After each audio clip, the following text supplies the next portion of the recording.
Yo, yo, yo, yo, yo, yo, yo. Big Kiss back up in here. We winding down for the night, man. I hope y'all done took y'all shower. Y'all done ready. Y'all ready. Y'all got off work. Y'all done ate. And y'all ready to wind this day down. Now, shout out to Geek About It. This is the channel with the smooth jazz in the back. You know what I'm saying? You know how I like it, man. Got my candle. You know what I'm saying? Got my candle. I'm going to leave a link in the description. Y'all make sure y'all check out this channel, man. Yeah, we about to get into it. Y'all make sure y'all like and subscribe to Geek About It. Me as well. And yeah. Y'all know I'm like holding y'all. Without further ado, let's get it. On the 22nd of November 2024, Kendrick Lamar dropped a surprise album out of nowhere. In fact, even Interscope Records didn't find out about it until the morning it was released. And the people working with Kendrick the night before had no idea. I was in the studio the night before the album came out. The day before that shit dropped, we had left the booth. You feel me? The previous. That was Chuck E. Cheese. AZ Chike. But I call him Chuck E. Cheese, but because that's the way he's, but he said check and cheese. But yeah, I was just about to react to his joint. Yeah, night type shit. Man, nigga woke up next day, that shit was out. That shit was crazy. GNX is Kendrick's shortest album, only 44 minutes long. It doesn't have any skits or deep meanings. The album is named after a car he's always wanted and finally got. I wanted to go back to the forefront of just the bite and just the grit of rap. Just all raps and hard-ass beats. And that's like the basics for me. I thought about, damn, what I used to like when I was a kid. Hard raps, good beats, that's smacking, right? It's a celebration of West Coast culture. Think of it as a sonic journey through LA, where Kendrick picks up his favorite up-and-coming West Coast artists along the way. Did he tell you what song put him onto you, or what, like when he got put onto you? Yeah, since 6 Block, since the first one. Since 6 Block, he's been watching. He knew the whole, like, he knew some of the lyrics. He knew about the, like, some of the story. When I was in jail the whole time, like literally since 2020, I've been hearing Kendrick Lamar asked about you, like certain homies, the homie Doughburger, rest in peace. It came through my boy. He like, bro, you know Kendrick Lamar looking for you? I'm like, hell no. I'm like, you for real? And I just figured out, Young Threat, he was like, get on my Bob the Builder. He said, get on my Bob the Builder, but he did it so I couldn't know it. It was like, get on my Bob the Builder, getting down with the pliers. He like, bro, I wouldn't be playing like type shit. One day, my phone kept blowing up. Hey, he looking for you. Kendrick looking for you. Different hoods, like 5 different hoods called me in one day. Damn. The first voice we hear on the record is that of Daria Barrera, a mariachi singer. The story is Kendrick and his people were in the building for a Dodgers game on the night where she was performing, and they really liked what they were hearing.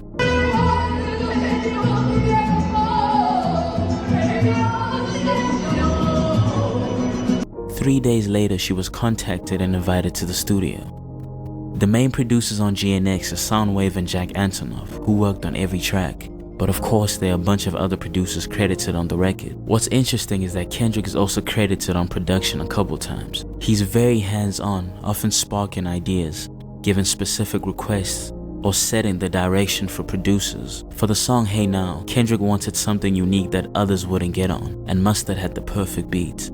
He created it in 2019, aiming to make a West Coast version of Grinding, which is simple but iconic. Literally just drums and bass. When Mustard played it for other artists, they didn't connect, but Kendrick immediately saw the vision.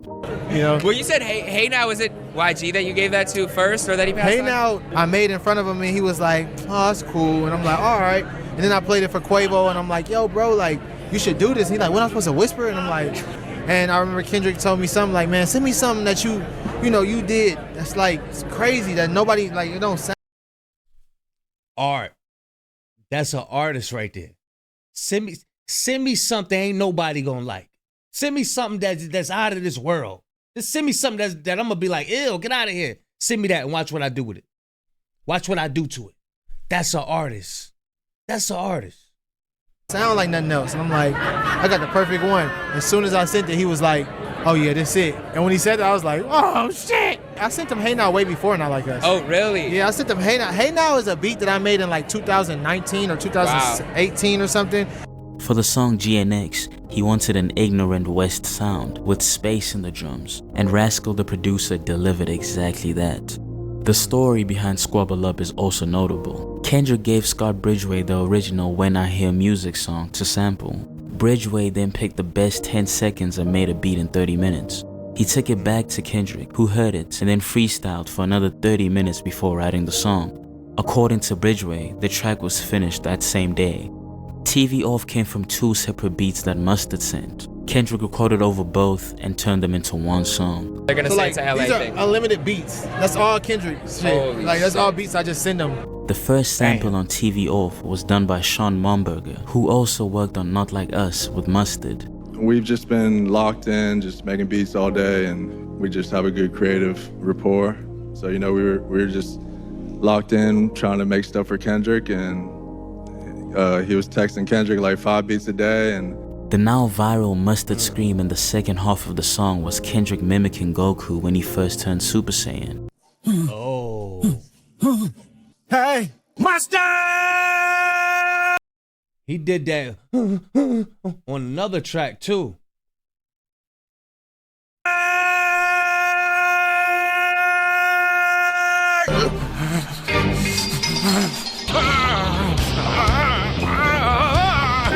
I always wondered, because I don't watch anime, I always wanted to know, why did he do that? Oh, I knew I was going to get the answer one day. It's the shock value of not looking up nothing that I love. I don't look up my answers. I like when they just come to me.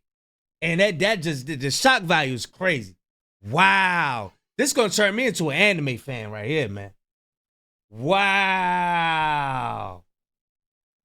I forgot the name of the other song he do that on. I had did a like a workout video to it. I forgot the name of it though. Oh yeah, this the worst performance I ever seen in my life. I felt this shit. Damn, how this shit go? I can't think of it. I hate when I hate when I can't think of something. I'm gonna think of it though. Worst performance I ever seen in my life. I felt this shit. Right on time. Like 1,000 times. What's the name of that song? I had like 3,000 times and 3,000 wives. I am the old. Nah, is that? Nah. 3,000 times. I'm gonna think of it. Other key collaborators include Ink. My homegirl, Ink, actually, we was talking about this in the studio. She brought us in the studio. Ink contributed heavily to GNX. She produced and wrote on Luther, did the call and response with Kendrick on Squabble Up. She also sang on Dodger Blue and wrote and produced on That hat is crazy. Ah, that hat crazy. I will rock that. on Gloria. So like, just like that, I ain't gonna lie, like his mind, he's on a different level, bro. He's just a different beast. He's so humble, but yet so aggressive in his passion. It's like the switch comes on and off, but like, and that's what we bring to the table with each other. Like, you know, we just inspire each other. And I think I love working with artists that really just let me be authentically me and just show up for them however they want me to show up. Something that stood out to me while I was doing research is Kendrick knows exactly what he needs when inviting artists into the studio. He often lays down a rough reference to show them exactly what he wants. For example, on his last album, Soundwave once walked into the studio to find Kendrick arguing with himself, using two voices, one being his and the other one acting as a woman's voice. The song he was working on was We Cried Together. On Peekaboo, he recorded a mumble reference that sounded exactly like AZ Chak before AZ even entered the studio. The day before, he was in New York. Don't give it up. I was just about to react to this. Ah, man, don't give it up, man.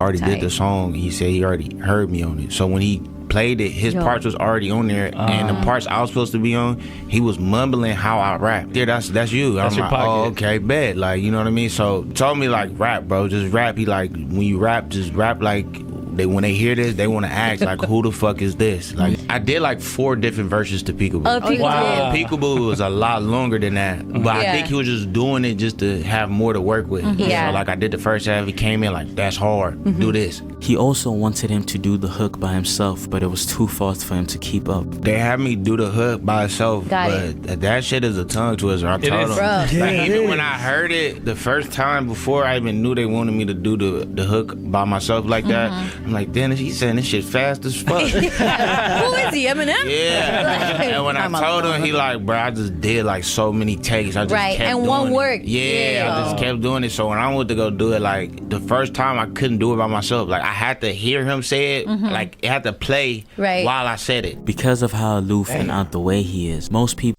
That's years and years of experience.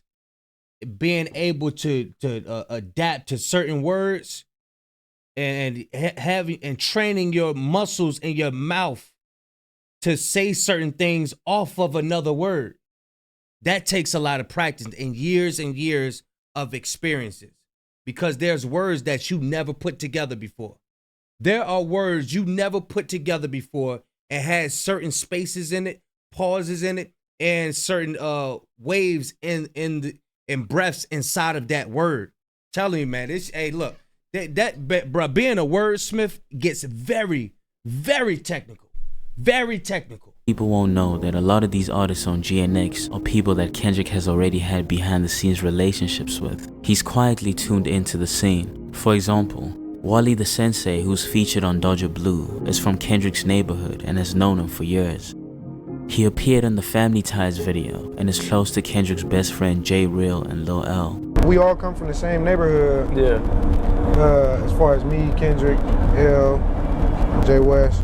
Lil L manages hitter J3, who's also from Kendrick's neighborhood and appears on the album. Kendrick's close circle plays a major role in discovering this new talent. I don't speak on it crazy, but like with K.Dot, me and him is really like this type stuff. So it's like whatever I'm listening to that I think is tight, I normally send it to him. I sent Savi Third music to Dot, you get what I'm saying? So, and he liked Savi, he looked at the story and thought it was authentic, and he brought him out to one of the shows, you get what I'm saying? But that's just normal things that we do, you get what I'm saying? But I sent him all that. I sent him all kind of artists in LA, and he sent me a lot of local artists that a lot of people don't even know he listening to. Wow. You get what I'm saying? Like he put me on a lot of niggas out the ghetto.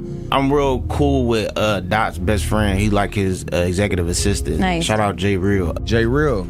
I've been J Real. Yeah, shout out to J Real. I've been with J Real for a long time. Like basically like when I first started rapping it. But like when I first dropped my first 2 little mixtapes, he was just showing Kendrick and shit. Like, man, I think you should, tap in with this shit. Like he hard. Whoa. There are songs on GNX like Reincarnated, where you possibly came up with the inspiration for a record like that. Like first off, shout out to Tupac. That's number one. That was always one of my favorite records. With records like that, it's always going into my mind of like, what if, right? And crafting. Man, you cook and geek about it with this piano music in the background, boy. Boy, I love it, man. I love it, man. I can't get enough of it, man. Now, my what if ideas to the masses. So when I think about concepts and I think about what I actually believe and what I feel, I just go through a breakdown as if I'm reading a book, and how I want people to hear this from a book sequence. So my initial process is, okay, how can I open them up to the story? And how can I drive them to the ending point to make them feel truly exactly what I'm trying to convey, whether they take their own perspective from it or they take mine. I just want you to feel it first. Damn. I wish it was longer. But yeah, we gonna react to AZ Chike, cause he got a nice story. Some of y'all may have seen the interview already. Some of y'all did, but that wasn't the interview that I was about to react to. I'm gonna react to a different one, and he gonna let y'all know how he got on the GNX album and all of that. Yeah, it's a fire story, fire story. But yeah, y'all just stay tuned for that. Yeah, make sure y'all tap in the Geek about it too, man. Hey, look, he put it together, and sometimes he be having clips that you never seen before. I know I never seen before. But yeah, y'all let me know what y'all think, man. Big Kish signing out. Gone, y'all.